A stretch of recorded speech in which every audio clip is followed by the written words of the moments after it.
di samping kita akan bercerita, kami mengharapkan bahwa ini akan menjadi media dialog interaktif antara kami Yayasan Sagusa Lempeng, semua perempuan-perempuan dari semua wilayah, bersama dengan seluruh stakeholder dari desa yang ada. Tetapi juga di sini kita kehadiran yayasan-yayasan yang sudah lama menjadi pegiat perlindungan perempuan dan anak. Dan ini menjadi salah satu media kami belajar dari yayasan-yayasan yang sudah lama bekerja untuk menjadi pegiat perlindungan perempuan dan anak. Jadi kami mengharapkan bahwa hari ini akan menjadi hari cerita kita bersama, bahwa rekan-rekan dari yayasan-yayasan yang lain akan juga bercerita bagi kita tentang pengalaman mereka, membagi bagi kita, sebab Yayasan Sagusa Lempeng masih menjadi yayasan yang baru bergerak. Sejak tahun 2012 baru saja memulai, sedangkan ibu-ibu bapak dari yayasan yang lain serta P2TP2 sudah bergerak lama. Bahkan di saat ini juga telah hadir ibu-ibu tokoh-tokoh perempuan, dan juga ada bapak-bapak yang juga bekerja untuk perempuan. Pak John dan Ibu Eta adalah tokoh-tokoh yang juga bergerak dengan perempuan. Mari kita berikan aplaus bagi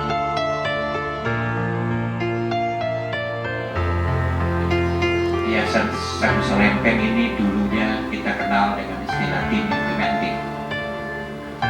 Jadi tahun 2012 ketika saya masih ketua Sinode GPM, kita membangun partnership ya, kerjasama GPM dengan pihak gereja-gereja di Australia.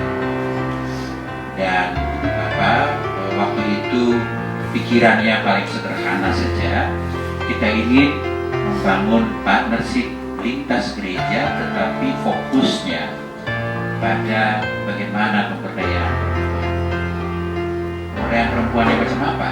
Waktu itu dipikirkan bahwa Maluku ini wilayah konflik, dan oleh karena itu pikirannya adalah bagaimana partnership dengan gereja-gereja di Australia itu memilih jalan pengembangan potensi peran perempuan lintas agama, Islam dan Kristen. Apa instrumennya supaya bisa membangun kerjasama lintas perempuan antara Islam dan Kristen? Yaitu kemudian kita bicara tentang bagaimana pemberdayaan ekonomi, ya, aspek ekonomi kemudian menjadi penting. Dan itu yang kemudian dipilihlah negeri-negeri Tulehu, Huai, Poka, Rumah Tiga, yang ada tempat-tempat di mana ada dua komunitas yang Islam dan Kristen. Nah, dengan berkat Tuhan kegiatan yayasan ini sudah berlangsung 3 tahun, ya, pada pemberdayaan perempuan. Dan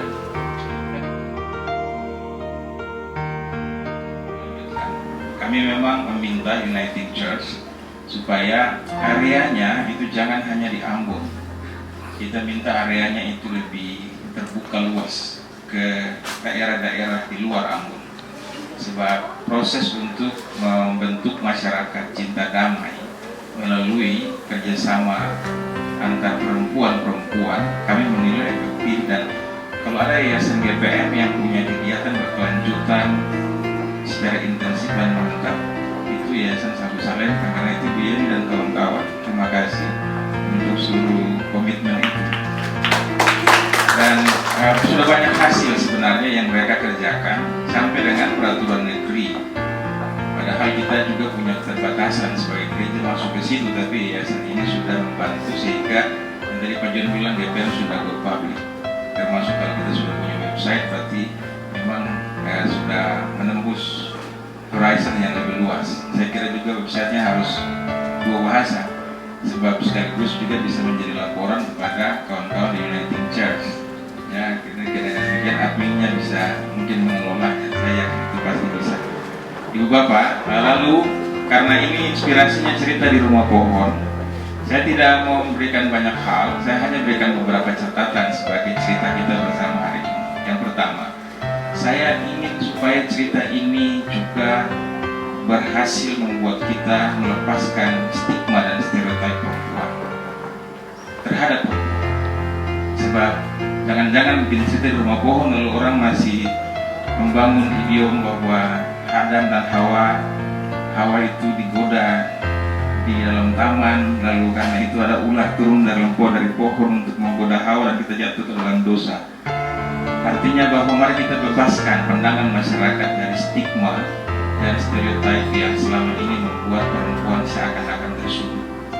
Cerita dari Rumah Pohon ini adalah cerita perempuan Ambon yang baru, perempuan cinta damai, perempuan yang berjuang untuk keadilan, atau perempuan yang melawan ketidakadilan. Dan itu harus kita bangun di mana?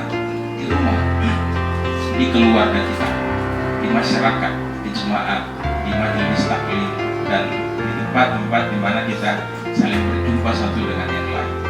Rumah Pohon di WAI ini harus berikan inspirasi supaya cerita ini betul-betul menjadi cerita yang menyelesaikan seluruh beban ketidakadilan kepada kaum perempuan, dan karena itu juga kepada anak-anak.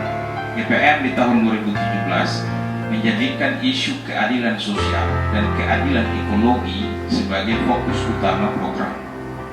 Dan itu berarti dengan ada membangun cerita di Rumah Pohon, berarti dua dimensi itu yang akan kita gapai bersama-sama. Saya yakin Ibu Eta dan Pak Jun akan mengantar kita untuk memahami konteks itu dalam kaitan dengan cerita di Rumah Pohon, supaya keadilan sosial, keadilan ekologi itu benar-benar menjadi gerakan kita bersama.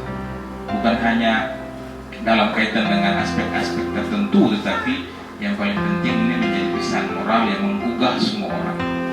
Dan saya percaya ibu-ibu semua, memang cerita perempuan harus menghadirkan laki-laki, karena hanya satu makhluk yang bikin Allah pusing untuk mencari pasangan yang sepadan bagi laki-laki. Dan Tuhan pusing memang, dan makanya makhluk yang membuat Tuhan juga punya inspirasi muncul baik itu adalah perempuan. Jadi betapa perempuan-perempuan didandani Tuhan dengan baik supaya dia menjadi yang sepadan kepada laki-laki. Dan ini harus menjadi cerita kita bersama. Kita juga harus tertantang sebagai kaum laki-laki untuk benar-benar menjadi pelaku keadilan, agar dunia ini betul-betul menjadi indah. Saya kira itu saja pesan saya, karena saya yakin proses kita akan berlangsung dan para fasilitator akan memberikan pesan-pesan yang memuatkan kita bersama.